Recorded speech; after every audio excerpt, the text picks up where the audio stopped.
Hello and welcome to OptimisticWellness.com, the real story interview series where the lives of influential people are revealed.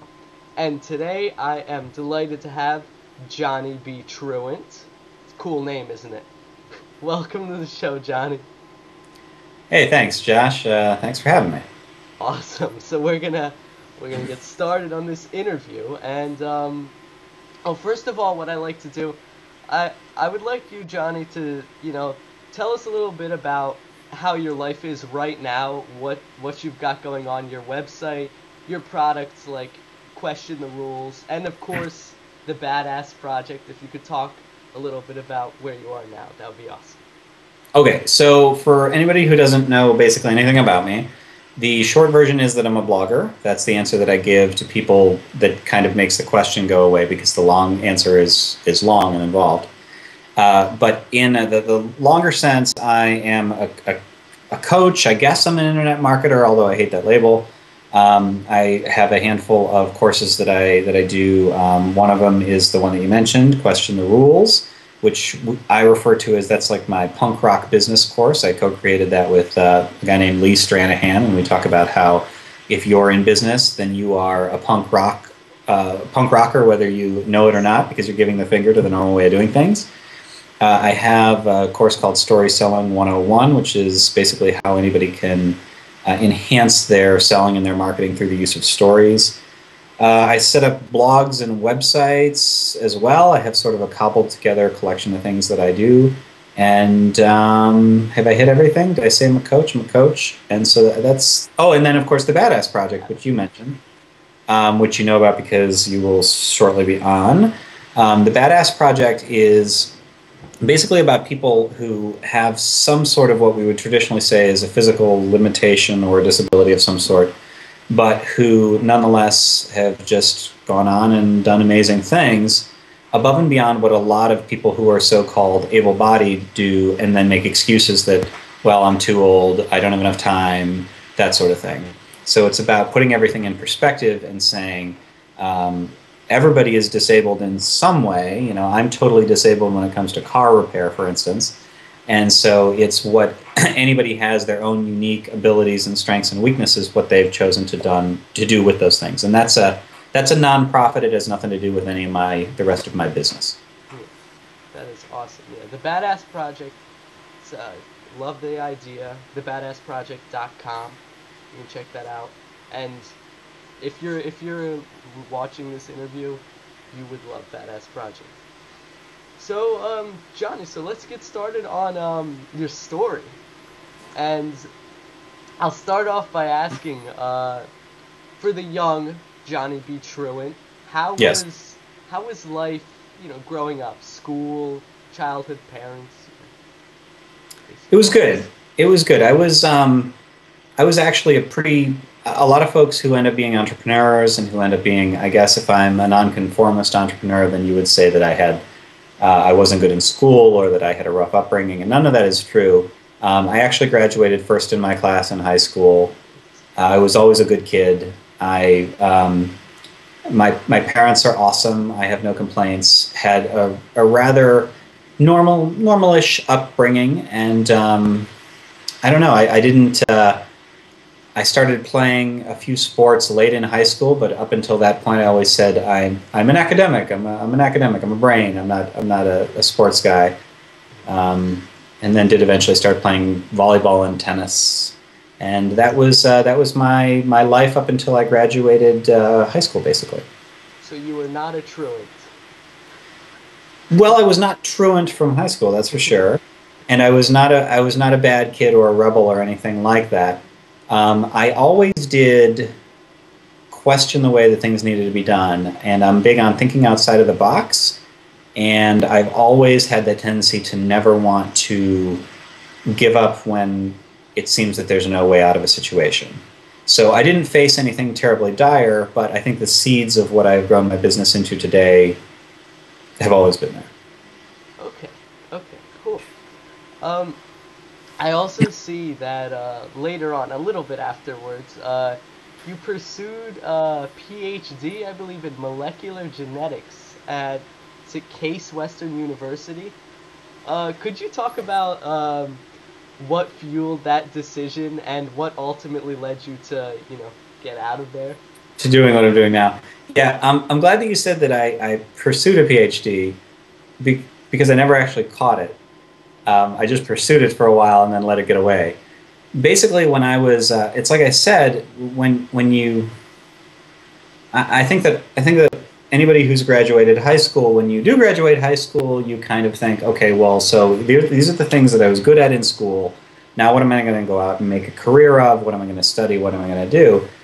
And I went to college at Ohio State University for my undergrad degree. And just, again, going into college, it's like, well, what am I good at? Okay, I'm good at science.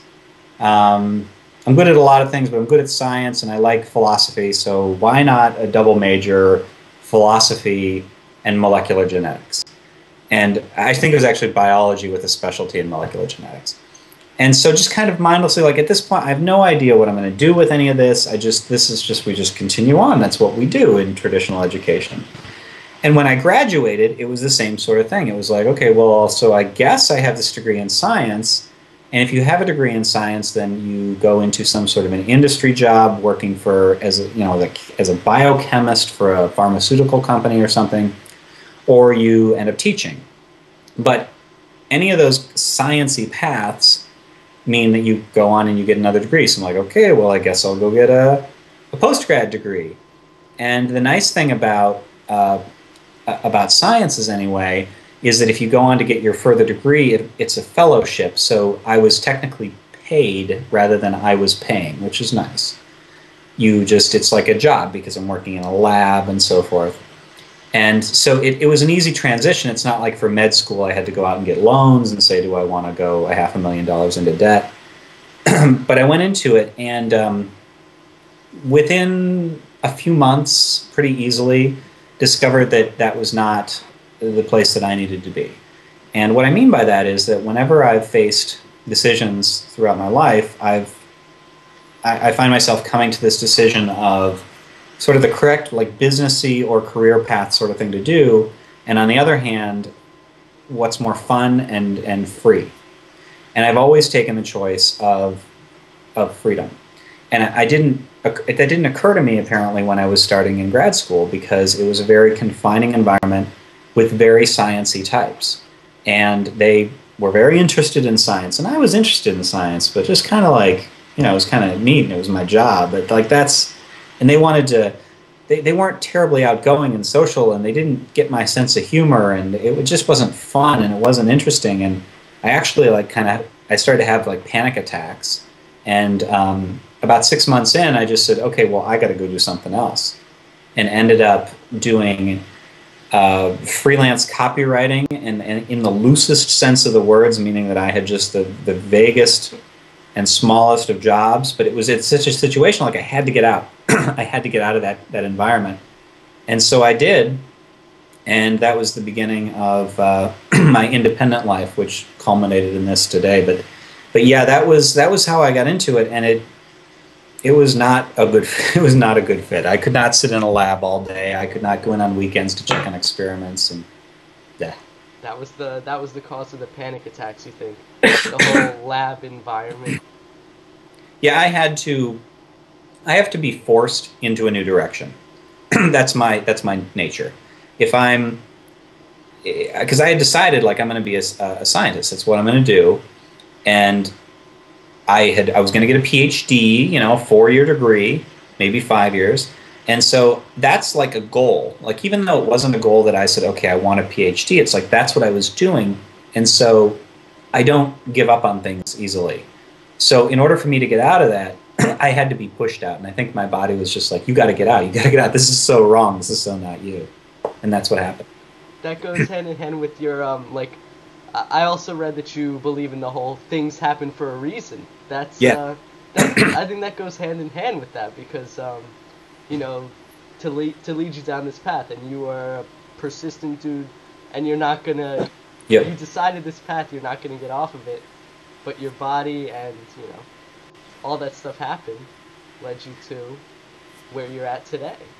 Well, and the same thing happened with, I know you're going to ask about my adventures in real estate investing. Mm-hmm. Yes. And that's the same sort of thing. Like, I don't know if you want to go into it now, but that's like, that was a bad thing. Like panic attacks, bad thing. This was also a bad thing. But it happened for a reason because I had to be pushed off of my current path, and there was no other way I was going to do it. Yeah, yeah, you can. We can go into that. Yeah, yeah, the real estate a little bit more. Okay.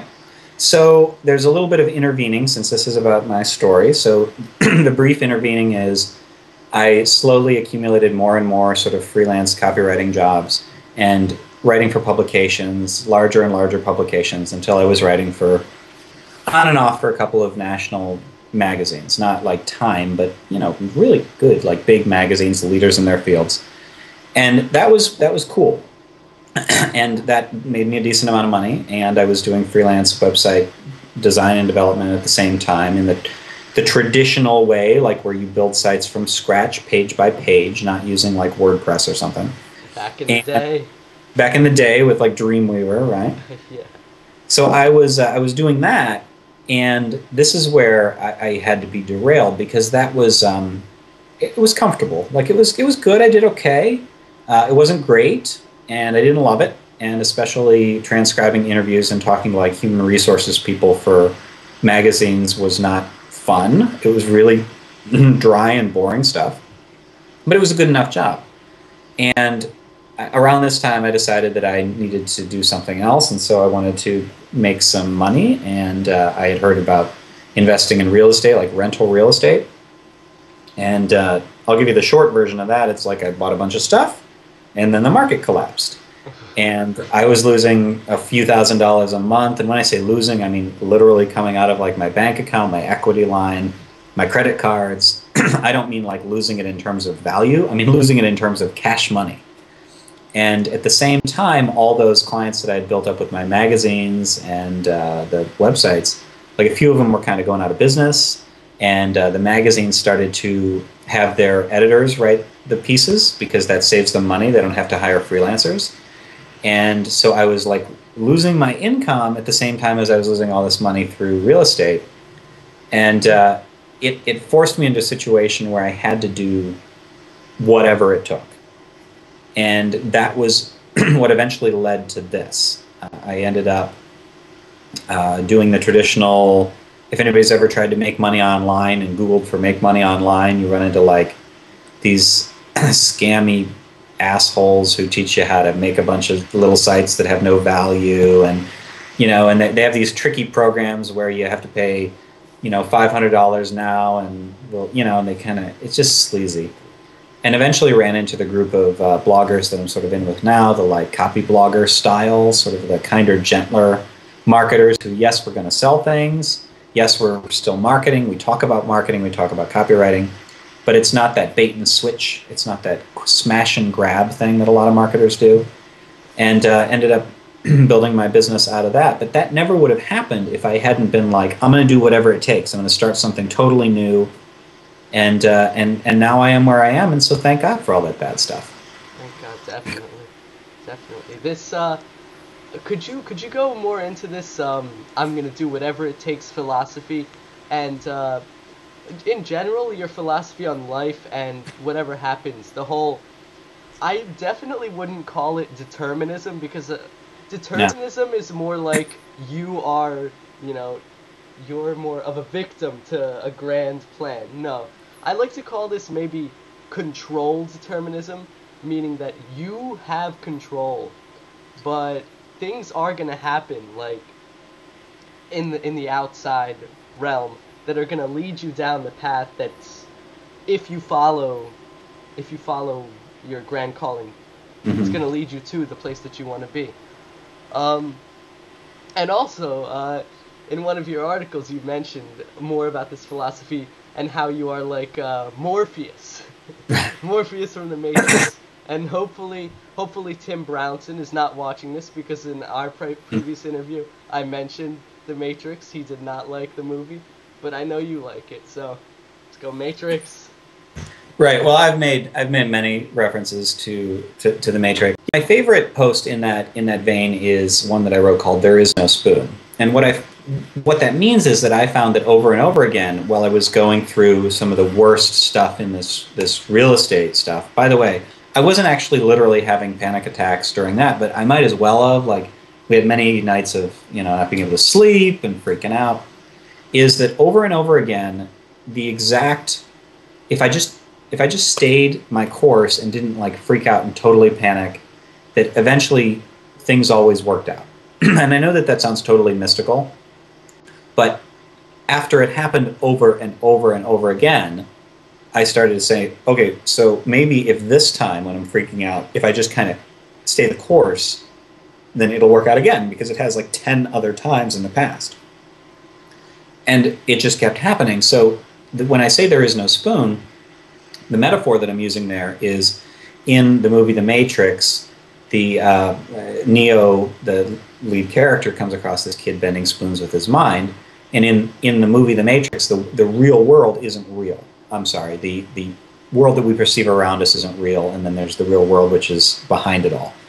And so the kid says that the trick isn't to try to bend the spoon because that's impossible. The trick is to try and realize that there is no spoon, that the spoon doesn't really exist, and then you'll see that it's yourself that bends.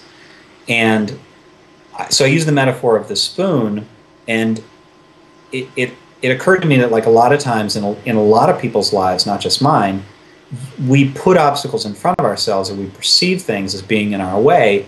And when we get up to them, a lot of times it's so much smoke and mirrors, and there's always another way around.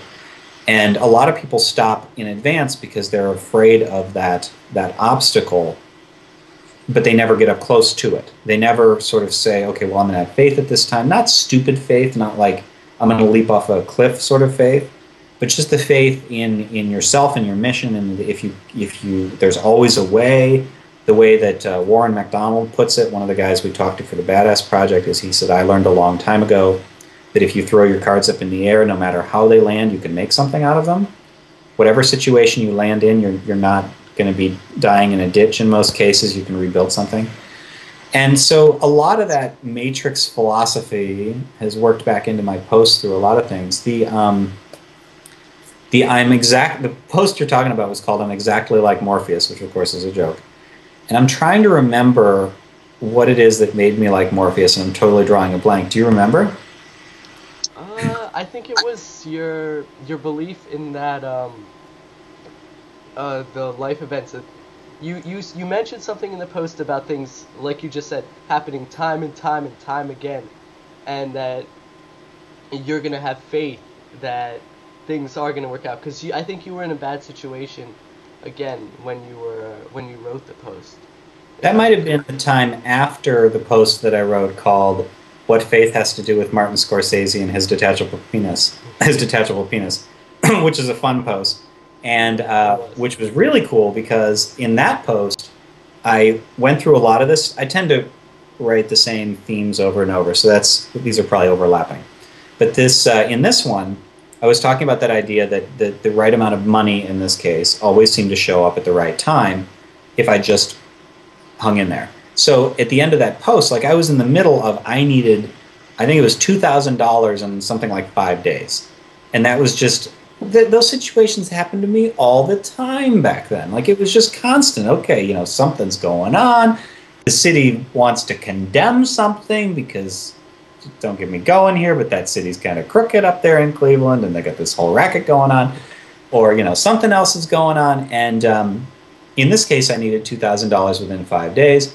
And of course, then if I don't want to go off on too much of a tangent, but when you say, okay, well, what happened if I hadn't gotten that?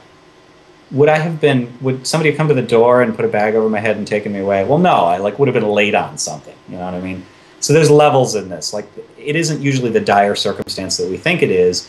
If I hadn't reached that deadline, which felt at the time like I had to have it. But that being said, I needed $2,000 in 5 days, and I said, just watch what happens. So this was me having faith and saying, it's happened in the past, it's been fine, it'll be fine this time, even though that seemed ridiculous. And I think the I'm Exactly Like Morpheus post was after that. After it, I did, of course, manage that in some, and it always comes out of the blue. It's always something I'm not expecting. Yeah, so I don't want to be too woo-woo about it, but enough of that stuff happens to you, and you just kind of want to share it. Yes, yes. And like you said, you don't want to be too woo-woo, but sometimes you feel like that's the only explanation for those Yeah. crazy things that keep happening over and over again. Yep. Yeah, my philosophy is varied because, and I'm just remembering now that you're a philosophy geek too, so kind of geeking out here together. Um, but my personal philosophy is it's a mixture of sort of things happen for a reason and faith and so forth, but then it's also work your ass off. So a lot of the posts that I write are the sort of get up and do things sort of a post. So maybe somebody who has read a lot of my stuff could explain it to me better than I understand myself, how it all works together. But I know I had a post called How to Run 100 Miles or Succeed at Anything. And that was based on ultra runner. I really got to find out how to pronounce this guy's name because I keep doing it. I think it's Carnazes or Carnazes. Dean? He's Dean Heard of Dean him, yeah. Carnazes, whatever. So he's an ultra runner. So he runs 100, 200 miles, these big races. And he had a friend who asked him, this is in his book, Ultra Marathon Man. His friend asked him, how could you ever run 100 miles? And he said, well, you put one foot in front of the other, and you don't stop until you've gone 100 miles. Like, that was his answer. That's how you do it. And I thought, yeah, that's totally true. Like, we're not going to miraculously be able to do anything that we want from point A to point B in the time frame that we want. But if you keep persisting and adjusting your approach and refusing to be knocked down, and then if you do get knocked down, to get back up and get back on the horse, and just through hard work, persistence, and acuity, you can achieve just about anything given enough time. And so that conflicts a little bit or contrasts a little bit with sort of the faith-based approach. So I think it's do what you can, and this is the self-determined portion of it, and then have faith and then believe. So I don't know how it all goes together. Yeah. I think that goes together beautifully. Excellent. Do what you can plus have faith equals happiness. And Yes. in philosophy, they have a term for it. I think it's called eudaimonia. Yeah, see, that geeked me. I don't know that one. It's like the ultimate state of happiness. It's such a powerful word. It can't really be translated, but yeah, eudaimonia. It's a really cool word. So, Johnny, to conclude, I wanna say a final thing. Could you tell us about the birth of Johnny B. Truant? The whole personality that you put out there on the internet. The whole, guy biting an apple. He's, unforgiving, writes what he thinks. Basically your whole persona, and how he compares to Tyler Durden of Fight Club. Okay, this is a complex issue. And I actually just wrote a post about it. As of the time that we're talking, the top post on my blog is about this exactly. Right, and it's called, what is it called? Oh, it's called I'm an Arrogant Prick. Because somebody on Twitter said, and I get this all the time, somebody said, he said that he liked an interview that he saw with me. And he thought it was well-spoken and it was a good interview. And I said, oh, thanks. And he said, to be honest, looking at your site alone, I thought you were an arrogant prick, but I was wrong. And I get that a lot. Like, I get people that are like, whoa, like, I expected you to be this way, and you're not. So that being said, it's forced me to reevaluate what it is that I am personally day to day relative to my brand, which is what's out there on the web. And I feel like, I've heard Tony Robbins give, since I know you like Tony too, so maybe you'll recognize this metaphor. He says, if you're, and this is the abbreviated version of it, he says, if you're a circle and you want to try and become something different, then people would try to become a square, a rectangle, or triangle, or something like that. But you can also become a sphere. So you're adding dimensionality to your circular slice of life that you're able to show certain people. And I feel that that's the way it is that I feel like the day-to-day me is a sphere, and by necessity, because we only have so much airtime and attention time for people on the web, that what they end up seeing is a caricature, is the circle, it's a slice. So I think that who I am day to day encompasses Johnny, my online Johnny, and everything else, but there's more to it, and so that's why you get that sort of thing where like, oh, I thought you were like this.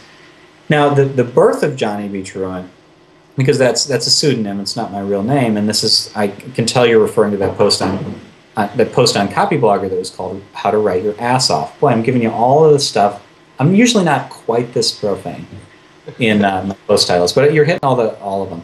And that post, I talk about the birth of the pseudonym. So if anybody's curious, go and look that up. How to Write Your Ass Off on I'll Copyblogger. link it.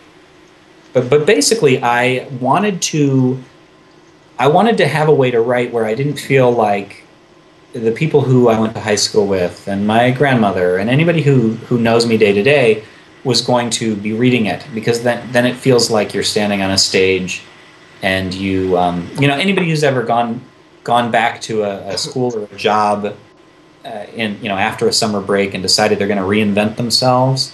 I got these cool new clothes and I'm not going to be that guy I was last year. I don't like that, and I'm going to. It was that sort of a thing. Like, okay, these people have one set of perceptions about me, and not that they're bad, but I want to start fresh, and I don't want to censor myself, and I don't want to think, what if my grandmother reads this? And so I started the pseudonym, but what started to happen, and this is what you're talking about with Tyler Durden, is it did manifest as an alter ego, but in the circle sphere way, Yeah. So it's not that I'm putting anything out there that isn't true. It's that it's sort of 110% version of who I am day to day. And it just, smart branding says if something works, then go with it. And I have a whole story behind that Apple thing too, but suffice to say that I put out a picture with biting the apple, and so it's like, okay, I got to use that everywhere. And the apple shows up everywhere. And, I'm snarky, so I got to be snarky, and that's part of Johnny B. Truant's brand. But it basically did... It kind of took on a life of its own, and there are things that I feel freer to say, knowing that I am Johnny, than I would day to day. And just to wrap up this long-winded way of explaining this, another example I usually give of this is Howard Stern. And Howard Stern is apparently off the air. He's apparently a very shy, introverted sort of a guy, and very polite. And the people who know him say, you see that guy online, that's not the real Howard. I know the real Howard. He's not like that. But what Howard says is, no, the guy online is the real Howard. And he says, the guy every day is my careful social mask. And I think it's something like that. I think that I'm not terribly introverted day to day, but it is a distillation that the pseudonym and the persona that my brand has created allows me to be more me than me, if that makes any sense. It makes sense. More you than you. More truly authentic than I could be if I were being myself. Yes. Absolutely. I understand that. Like you said, Tyler Durden to Edward Norton's character. Correct. To the unnamed narrator of Fight Club. Yes. Great movie. I love that. Have you read the book? Because the book is better. I gotta add that book to my reading list. You got to do it. It's my favorite. It's one of my favorites. Okay. So you heard it here. Johnny B. Truant recommending Fight Club the book and sharing his story with us. Johnny, thank you so much for being here. Oh, thanks for having me, Josh. You're welcome, and I wish you the absolute best of luck. And I hope everyone watching this has gotten a lot from this interview about having faith, persevering, and when you fall off of your path, to get back up as soon as you can, because the universe will synchronize if you keep going. The universe rewards those who have the persistence to keep on going. Or as my friend Lee Stranahan says, the universe rises to meet you. The universe rises to meet you. Absolutely. Johnny B. Truant. This is Josh Lipovetsky, OptimisticWellness.com, JohnnyBTruant.com, TheBadassProject.com. Yes. All these sites, they're awesome. You got to check them out. Take care. Optimism is the only